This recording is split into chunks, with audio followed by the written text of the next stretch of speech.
Okay guys, we pretty much reinstalling everything back in this $700 as this is part 2, and we are going to go ahead and show you on this part of the build of how to install your basically your tail shaft with the low crutch pack and the wheel planetary and all that is going to be installed in this video, so definitely stay tuned and see how that goes. So here we go, let's get started. Okay, here's what we got so far. We have put the bushing back in that came out with the tail shaft before we pulled the tail shaft out this way. We put the bushing back down in. The next thing we want to do is to pretty much take this section right here. We cleaned it off. This ain't the one come out of the transmission. This is the one that come out of the transmission that grenaded, as you can see.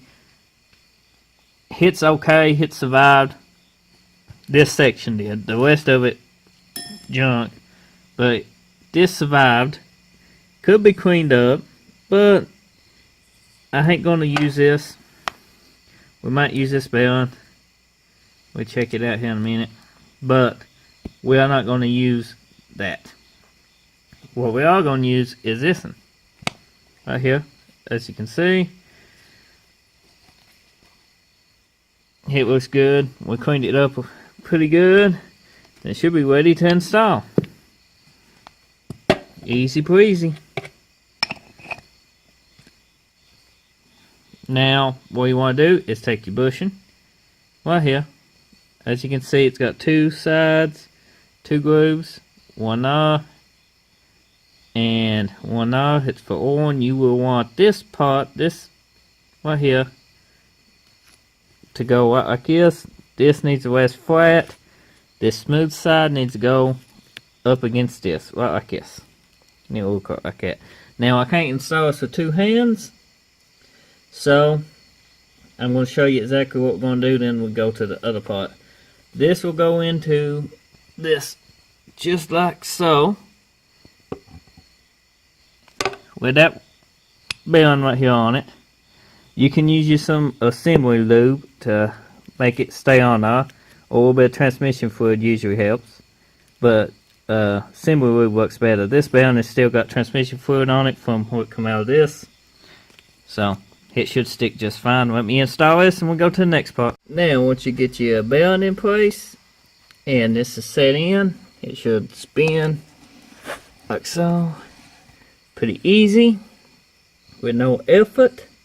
The next step you want to do is install this bearing. As you can see, this is what it looks like.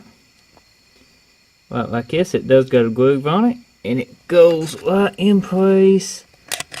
Whoops. Like so. You can use some assembly grease, and that will help hold everything in place. But that is how that goes. Now, on your sprag part, which is here, this is that bearing that we just installed. This is what it looks like sitting on this.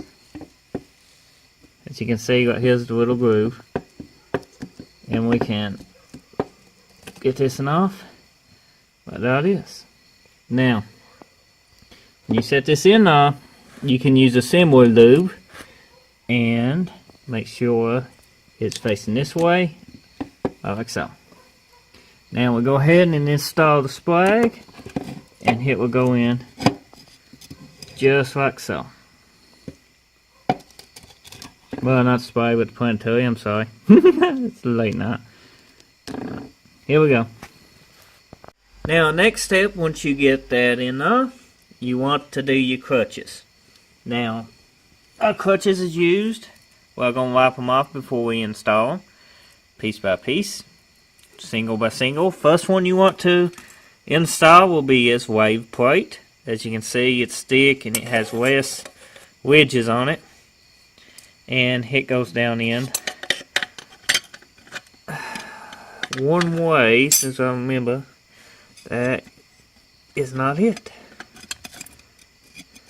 Once you get your wave plate set in, as you can see, that light does how it goes. It's flush all the way around, even, everything turns smoothly, everything's working like it should. After you take your wave plate, you want to take your next will be your steel. As you can see, right here's a steel. And we are going to wipe it off before we install it. I'm going to let Tony start wiping while I hold the transmission. There you go, because we are building this on the ground.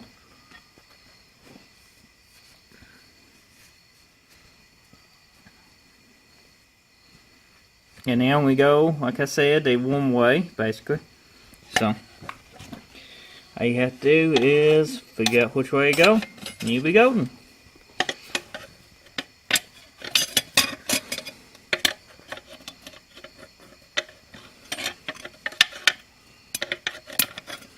Like that. As you can see, the big gap goes like that. So, there we go. Way plate. Basically clutch shim. Got your other clutch. Like this.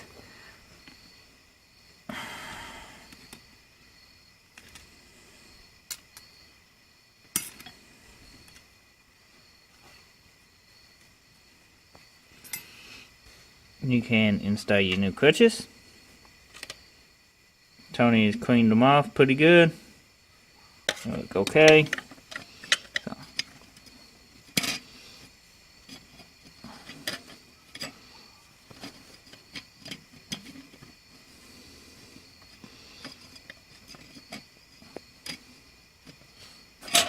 There we go. Another plate. Goes one way. Like so.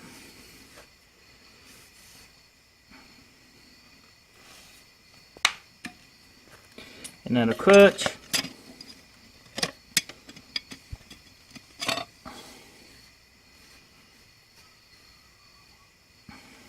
Another plate.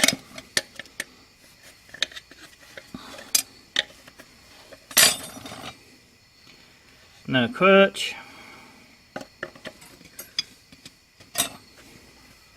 My hip, I look at the camera while I was doing that. Sorry guys, apologize.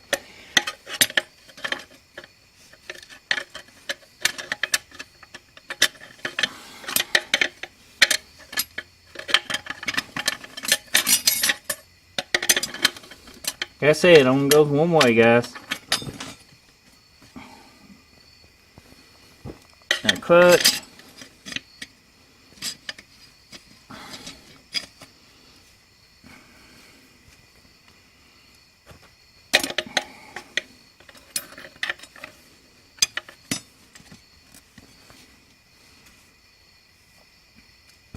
And another clutch.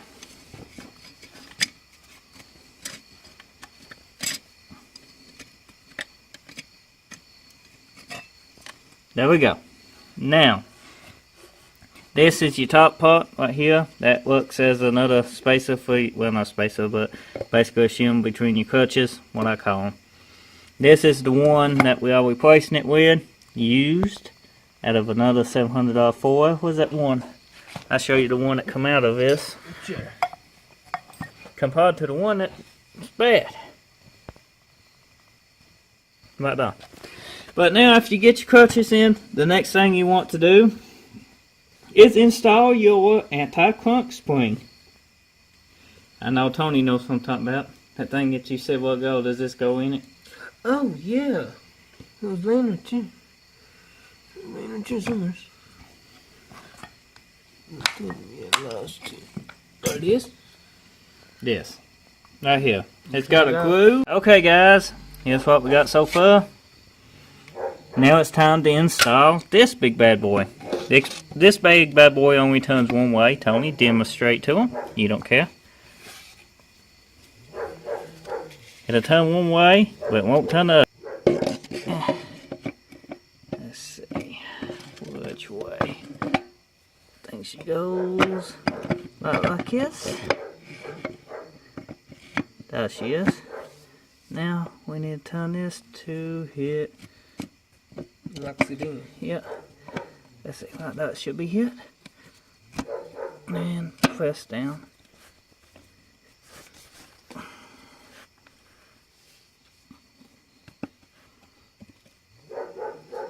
And that should be it, people.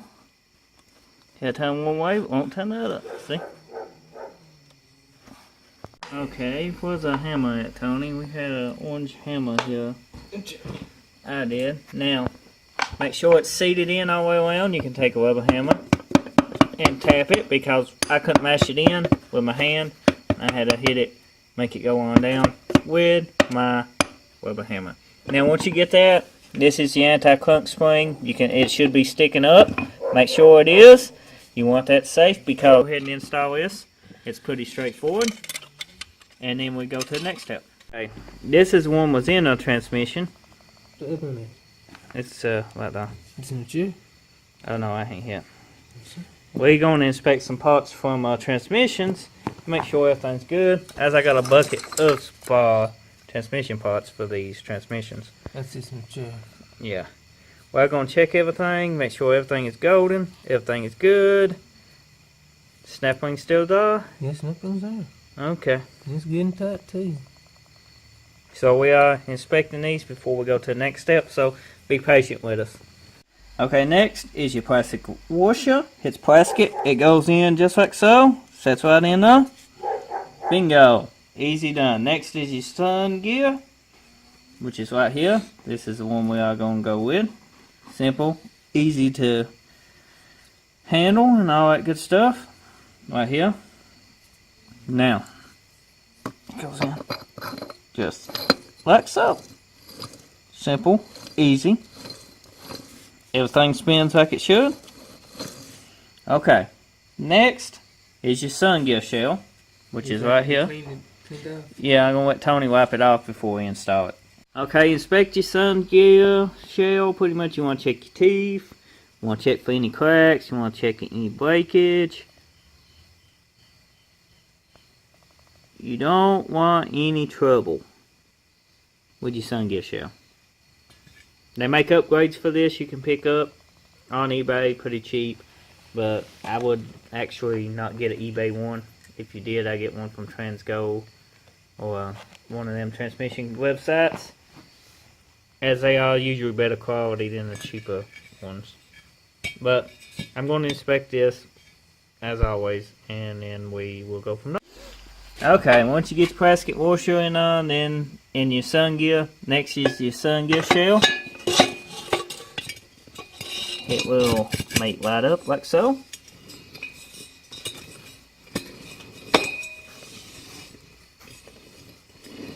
There we go. Now we got a brass washer. Grooves go down like so. Next is pretty much your hub. It goes in just like so. And it must sit down, and there it goes. As you can see, it won't turn that way, but will turn that way. That shows you got it in correct. So I'll make sure of that. Next is your printer tray.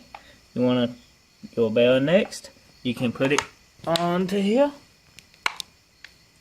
just like so, and you can take it and it goes straight down like so.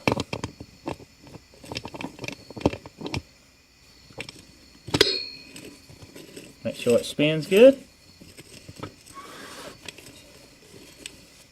Now we have got that. Next step, tail shaft. Okay, once you get your output shaft in, it pretty much slides in through the back side, right here, and slides in. You got to work with it a little bit. It took two of us, so I didn't get to record that section. Next is the C-clip. You got a groove down there that your C-clip goes on. Make sure you use the yellow C-clip. You see this? Do not put anything other than this C-clip down there, as you can cause damage to your transmission and pretty much chaos. This transmission did not have the right C-clip down there, which caused a little bit of extra movement, and all it takes is just a little bit of movement and it can be deadly for a transmission. So, yes. If you watch from the beginning, you'll see that it was the that wrong it C-clip. was, yeah. C-clip with your snap ring pliers go down as everybody likes to go down. If I can get it now. I'll do this one-handed. Okay, I need to turn the pliers around the other way. Just 1 second.